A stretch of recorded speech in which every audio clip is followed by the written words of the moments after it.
Hi guys, welcome back to the channel. My name's Ben. Today I thought we'd do something a little bit different in celebration of the fact that we just passed 20,000 subscribers, which is a fact that still boggles my mind. Thank you, firstly, to everyone that has subscribed and watches the videos. Very much appreciated. Today we're doing a Q&A based on some of the questions that you guys have been leaving in the comment section in the past few videos, as well as a post that I did asking for some additional questions. To get us started with probably one of the heaviest hitting questions that we will cover today, Star Trek or Star Wars? My vote, probably for Star Wars. Maybe not for the reasons that you might expect. I think although Star Trek covered some really important topics, things like gender equality and racism and politics and all of these other different things, Star Wars had lightsabers. I think the thing people really like about Star Wars though isn't actually the films. I'm convinced that people don't really like the Star Wars films. I think what they like is the universe, and the fact that 9 kind of average films have been made about that universe is great, but I think the thing that excites people is kind of like the possibility, the force, and like lightsabers and all of that sort of stuff. So that's my vote. Here I've got a cup that reinforces that firm stance in favor of Mr. Lucas and everything he's done. Well done. Second question, what inspired you to make this channel? I guess originally, way back when, maybe 7 or 8 years ago, whenever I originally created the channel, I wanted to show people what it actually felt like to be a PhD scientist and do science, and talk about topics in a way that I kind of wanted to ultimately be consuming them. Because I saw a lot of SciComm out there at that point in time that was like, what does it look like if you fall into a black hole? And I was like, that's kind of interesting, but that doesn't help me actually do science and understand if I like it and want to do it. I wanted to create the content that I hoped would show what it was actually like to do, and some of the things that I was kind of facing as a result of the PhD. Ultimately, after a little while, I paused on that because the PhD kind of took over, but I restarted the channel about a year ago now, kind of under a similar sort of vein. What I've since become really interested in over the past 5 years or so is how do you take breakthroughs in science and actually do something useful with them, because we're so good at writing a fantastic publication or a journal article or something like that, and lots of people saying, oh, look at this amazing science, but we're actually really bad as a society in taking those breakthrough ideas and actually getting them into the hands of people that they will benefit. So I kind of want to, with this channel, raise the profile of the few cases that are successfully going out there and getting closer to actually having some impact. There's a lot of attention focused on, you know, like Facebook drama or like Uber or like any of these kind of like software digital companies. They usually attract the majority of attention in this space of like what is cutting edge technology, but very few of those will be doing things that I think are really important, like solving climate change or stopping pandemics or any of the other things that, you know, might wipe us out by 2050. I really want to highlight that actually going into science with the career goal of changing the world for the better is totally possible, and there's a mechanism of doing it, and actually it's probably one of your best routes you could possibly take if you do want to have a positive impact in the world. Go into science, discover something fantastic, and then move it out and do something impactful as a result of it. So that's kind of the stories that I want to show, because that's largely what my background is at the moment and where I spend most of my time when I am not making YouTube videos. Question number 3, what do you do when you aren't making YouTube videos? Kind of a long story, which I will try and deliver very succinctly. I run 3 companies at the moment. I'm the founder and the CEO of a company called Spin Up Science. I try and help PhD researchers to have some of the business skill sets that allows them to take great ideas they come up with in a lab and start a business around them. We also help academics that have fantastic ideas but maybe don't have the capacity to turn it into a company, to build that into a company, go out, raise investment, try and get that idea actually into the hands of people it will benefit. In doing that, I realized that the number of investors out there that you can show an early stage piece of science that will have any clue as to the viability of it or its potential benefit, pretty few and far between, honestly. Like, one of the most frustrating things that I kept hearing was, amazing technology, sounds really interesting, it would be a punt for us. We can't ever diligence it. We just don't understand it. And I was like, who is this magical scientific investor? Where do they live? And how do I find them to go and show them these sorts of ideas? To that end, my friend and I started a company called the Science Angel Syndicate, which basically tries to invest in early stage science ideas. If that wasn't enough to kind of keep me occupied, part of how I have the mental capacity to run these two companies and look at all the companies that we're trying to build through Spin Up Science is with a third company called Protolist, which is essentially like a knowledge management piece of software that I use to help me keep track of how all the different companies are progressing and growing. I also use it to script YouTube videos on the side. It's kind of similar, if you're familiar in this space, with something like Roam Research or Obsidian, but we've kind of mixed it in with some of the elements that we like from Notion. But long story short, basically I find myself reasonably short on time, but very focused on, well, how do I broadly get ideas that I hope are impactful into the world to change it for the better. That's kind of what I spend my time doing when I'm not making videos on the internet about making impactful science move into the world. It's all related to the same stuff. What was it like to do a PhD? Honestly, it was fantastic. A PhD is basically an exercise in learning how to learn, which I think if you are ever lucky enough to be in a situation where you can indulge in that for a multi-year period of your life, I would highly recommend to do it. My caveat of that experience is that you come out of it feeling exceptionally capable at like one thing in particular. And that one thing in particular is probably not that useful or translatable into the world directly. Probably you'll need to learn quite a lot of other skills around it for it to actually become useful. I usually use the analogy of it's like creating over 4 years of hard research a really well sharpened cheese knife. Like, yes, you've done it and it's incredible, but why have you done it? Like, do you actually need this thing? It's an incredible tool, but you'll probably need to develop other tools to actually make it useful.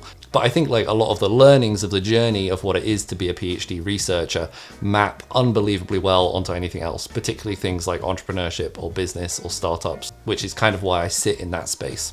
What drives you in your work? At the end of the day, I think we're running out of generations that can that can save the planet, basically. I think the time is kind of now. So all of my drive and why I put in the hours that I like to put in is basically to try and make sure that we've got as many irons in the fire as possible so that hopefully a few of them come good and enough of them come good where we divert away from things that might otherwise be disastrous. My long-term goals, I guess, I'm kind of doing exactly what I would want to be doing in life. I don't really consider what I do to be work. I wake up like refreshed and excited to get into it pretty much 99.9% of days, which I appreciate. I'm lucky to be in that kind of position. So my long-term goal broadly is to be doing more of the same, maybe at a wider scale. The next question, given the choice of anyone in the world, whom would you want as a dinner guest? I think someone from the future, just to kind of ask how everything turns out, just because I'm curious, I think, more than anything else. Next question, where did you grow up? What was it like? How did your childhood shape your life? That's super deep. I was born in London in the UK. I moved at about age 8 over to America, somewhere just west of Washington, DC, which is the nation's capital, a place called Bethesda, Maryland. There, I stayed from age 8 till age 18. So kind of like the formative years of my life, what I would describe them as. I honestly think, I've said this before, like America is probably the best country in the world, depending on which bit of it you grow up in, to grow up. Because you will be surrounded by the wonderful thing about Americans, which is the kind of can-do attitude. The idea that if you have a dream, people want you to succeed in that dream and will support you to the best of their abilities to go and achieve and deliver, and everyone's about like being the best you can be. I think that's fantastic. I think being an adult in America is probably not something I would want to do with, all of the things that come with it. We won't go into details. But I think that formative period of my life ultimately made me the person that I am today, that it's kind of okay to have some ambition. It's okay to be quite driven in pursuing that ambition. So in summary, I would say a wonderful childhood, very formative, surrounded by a lot of kind of good folk that were, really supportive of people that wanted to go out and do interesting things. And I think that's a really nice environment to grow up in. It took me about 15 years after I actually grew up in it to really realize the benefit of it, but that's okay. I realized it at some point. Next question, and a question that I really like, that I got asked at an event recently that I did. Do you still get nervous before you make a telephone call? Do you ever rehearse what you're going to say? And if so, why? No. I used to, though. I spent high school basically saying no more than 25 words probably in my entire 4 years of high school. I was a shy kid, a quiet kid. That changed, I think. Honestly, it hadn't changed when I started the YouTube channel originally 8 years ago. It had started to change. I wanted to kind of find my voice and start saying things to the world. But what really changed it was starting a company and suddenly being in a position where I needed to talk to people to get things done and achieve things, to sell ideas to people basically at the end of the day. And I would say for the first 3 months of that company, I would wake up at like 2 a.m. every single day, just like my heart kind of palpitating, being like, what have I done? Why have I set up a company? This is incredibly stressful. I've hired people and they've relocated their lives to work in this city, like alongside me to try and achieve this goal that I think is a good goal, but who knows if it's going to work. And then one day I woke up and just the fear was gone. And I haven't experienced fear around anything, like talking to people in public, anything really. Honestly, I can't really think of any scenario where I felt like apprehension before doing anything like public speaking or otherwise since 2018, which has been great. Up until that point, I spent 28 years of my life worrying about things and too scared to kind of really find my voice. But once I did find it, I found it in a big way, and I've used that to kind of get things started that I thought were interesting and needed to happen in the world. The next question, when did you last sing to yourself? I have a secret confession. I literally don't understand music. I don't know if that's like the definition of tone deaf. When I listen to music, what I struggle to do is, even if I really try and really focus, actually extract the words. Like, I can kind of remember in my mind when I think about music, the beat and the tune, but I don't think I know any words to any songs other than maybe like nursery rhymes ever. Fundamentally, something about my brain, although it's like interested in the idea of music, just is absolutely horrendous at like understanding it, comprehending it, or doing anything artistic with it. Singing included, because you need to know the words before you can try and sing about it. What does a typical day look like? I usually wake up about 5:30, I guess. Not because I set an alarm, just because that's what time my body has decided it wants to wake up. I probably would prefer to wake up a little bit later than that, but that's when my brain is ready to go. I usually do kind of some deep work first thing, because like my job within the companies, I guess, is to organize other people's time and think about things strategically. So I actually get almost no time to do any deep work of things that I want to kind of probe into and look at and start to fundamentally understand. So I use the hours before the world is awake to do some of that work, because I know I won't be distracted. I know I won't need to jump on a call. I know I won't need to write any emails. From about 9 a.m. on, I'm meeting with different teams, so either Spin Up, Protalist, or Science Angel Syndicate. We're talking through work that needs to be done. I'm kind of packaging it up, making any strategic decisions that need to happen, probably having some calls with different clients or different companies that we're trying to support, probably having some diligencing calls, which is basically where you look at a company that you're thinking about offering as a investee potential company, do some background market research on them, or you look at their financial models, or you go out and ask some experts as to what it is they're actually doing.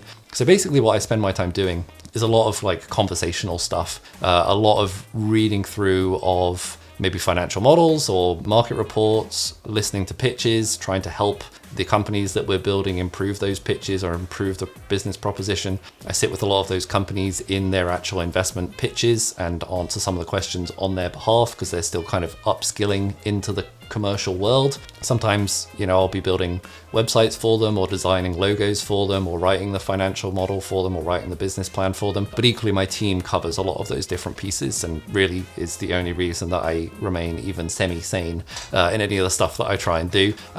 So yeah, it's pretty diverse, I guess. How do you think you will die? Any secret suspicions? Strange that you would ask, but actually, yes. Let me tell you a story that might make me sound like an absolute crazy person. But when I was maybe 5 or 6 years old, I was in the woods. I don't know why, playing by myself, and an old kind of bedraggled woman approached me. Someone that I've thought about a lot in my life since that point of first meeting, who I affectionately refer to as the witch. And this witch told me that I would die at age 32, but that I would be a fantastic writer. And I didn't really believe it, even at age 5 or however old I was. but some piece of that interaction, they're probably just a crazy person, lodged in the back of my mind and actually has been incredibly constructive. I gave myself kind of this weird expiry date of like age 30. I'm age 33. I turned 33 in March, and I'm not a great writer, so none of those things came true. But I gave myself this kind of end expiry date of 32, and I really tried to live my life and deliver as many things as I could so that if worst came to worst, 32, knocked over, keeled over dead, I could still say, cool, I kind of made the best of it. I kind of did everything that I wanted to do. So, I mean, that prediction hasn't happened, although it was very formative and useful for me because it kind of hurried me along and focused my attention. Maybe, I don't really have a next best guess as to how I might die. Kind of what I've done mentally now that I've passed the age of 32 successfully is say, well, what if it's 36? What can I deliver between now and 36, just as a way to kind of focus me and keep me moving. A little bit crazy, like I said, but true. This is a good one to go to next. What are you most grateful for? Literally everything. I think I'm unbelievably lucky to be doing any of the things that I'm doing, and I'm not doing them because I'm clever or engineered my way towards doing any of these sorts of things. I think there is a good, healthy chunk of serendipity that got me doing the things that I am now doing. But that's why I think that part of my job is to make sure that there is serendipity for others. So to try and, it only takes a couple people to get through the system semi-successfully to be able to know what the kind of pathway looks like and to then try and lower the barriers that are all the tripping hazards that prevent other people from doing it. At the end of the day, I want more people to go into science, but I want people to go into science because they're doing fantastic things with it that then will be beneficial. I've managed to do some of those pieces and I want more people to follow kind of behind me. So I'm super lucky, in summary, for the things that I get to do, and I want more people to get to that position also. What would I do if I wasn't doing this? I would be trying desperately to get back doing this because this is what I enjoy doing. If you could change anything about the way you were raised, what would it be? I don't know if this is a good thing or a bad thing. I think from a very early age, I was very just intense. I went to a school where they wrote a book about it called The Overachievers. And I wouldn't even say I was one of the overachievers.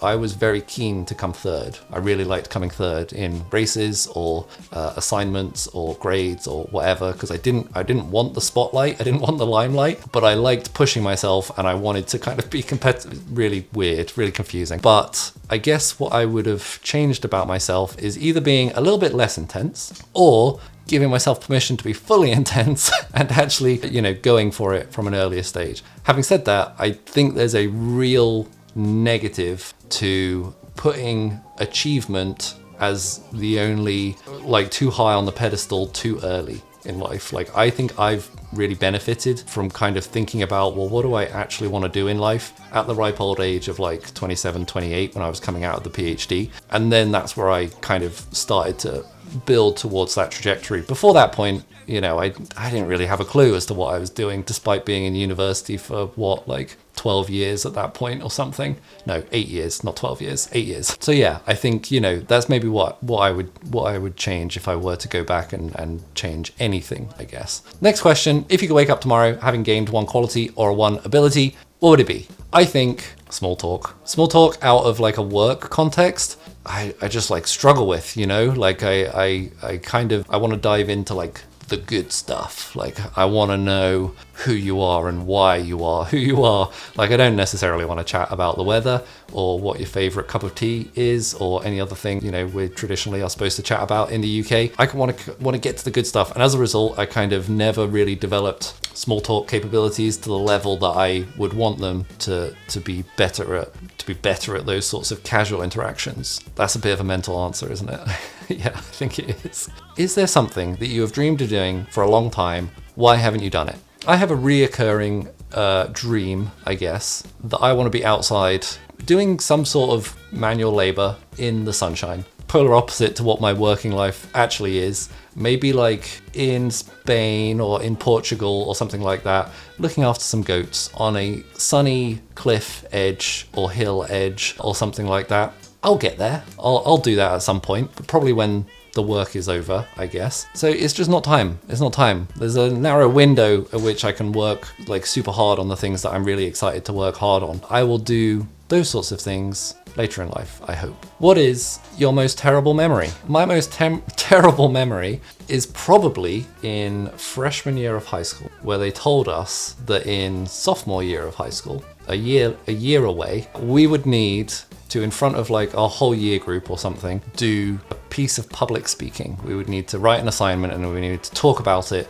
to an audience of like 100 people. Literally remember going onto Google and typing in, how do you transfer high schools? Because I was like so unenamored with the idea of ever having to speak in public. It was absolutely terrifying to me. Obviously that has changed quite considerably. So if you're in that same boat, just know that it can change if you are determined about making it change. It's not necessarily fun to get to that point, but it's absolutely a changeable thing. But that's something that I still have like nightmares about. That day when there was that announcement that we would be doing this piece of public speaking, I still like live through that experience. I can remember like where the teacher was standing. I can remember like what the classroom looks like. And that's just my dream. And then I wake up. What is my most treasured memory? Good question. My like memory for treasured memories is absolutely awful. I guess probably one of my like earliest and favorite childhood memories was in America with my sister, where we had two dogs, two like little teeny tiny dogs, and it was snowing out and we had two sledges and we developed some rope contraption to tie one dog to each sled and pull us up and down the hill for like 4.5 hours, and it was literally incredible. I have like relived that memory many times because it was awesome and I want to do it again, and it doesn't snow in the UK, and it's probably the only negative thing about the UK. We've got some other things to solve too. What do you want as your life's legacy? This is again a pretty intense one. What do you want to be remembered for? Mostly as a guy that tried as hard as he could to move things in the right direction. I don't think by any means am I going to solve the problems that exist in the system, but I hope I have made a meaningful attempt, all things said and done when the dust has settled, at like, you know, trying to move some great ideas towards an endpoint where they can be useful, trying to help some people fulfill the roles or fulfill the journeys or pathways that they are trying to pursue, and I guess just generally to raise the visibility into this sort of activity, because I think it's just so important, right? Like, so few people really understand what does it even mean to do science. Like, so obviously it's going to be difficult to convince people to fund it, or to respect the answers that come out of it, or to understand why the advice that might come out of it might mean that you have to do things that you don't necessarily want to do, whatever it is. We won't get into anything political. I think, like, you know, that's just a visibility problem. That's just like an understanding and looking into these sorts of things, because I can totally understand, doesn't feel that relatable to 90% of people. I would like to do something that changes that, hopefully for the better. Okay, that was it, guys. Thank you very much for the questions that people posted on videos or forwarded on to me. I hope that was interesting to you. Next week, we'll be back to our regularly scheduled content. Every single one of you that has subscribed to the channel and watched this video and watched any of the videos that I've made, I really appreciate it and need to continually pinch myself that people actually look at some of the stuff that I've put out. Have a good day. Thanks very much for watching. I'll see you guys next time. Goodbye.